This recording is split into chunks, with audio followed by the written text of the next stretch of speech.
C Joseph Vijay எனும் நான்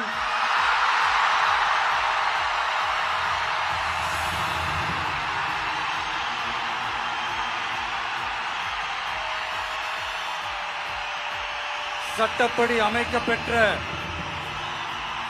இந்திய அரசியல் அமைப்பின்பால் உண்மையான நம்பிக்கையும் மாறா பற்றும் கொண்டிருப்பேன் என்றும் இந்திய நாட்டின் ஒப்பில்லாத முழு முதல் ஆட்சியையும் ஒருமையையும் நிலைநிறுத்துவேன் என்றும் தமிழ்நாட்டு அரசின் முதலமைச்சராக உண்மையாகவும் உளச்சான்றின்படியும் என் கடமைகளை நிறைவேற்றுவேன் என்றும்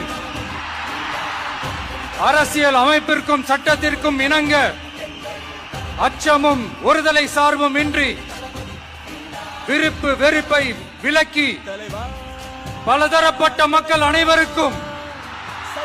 நேர்மையானதை செய்வேன் என்றும் ஆண்டவன் மீது ஆணையிட்டு உறுதிமொழிகிறேன்.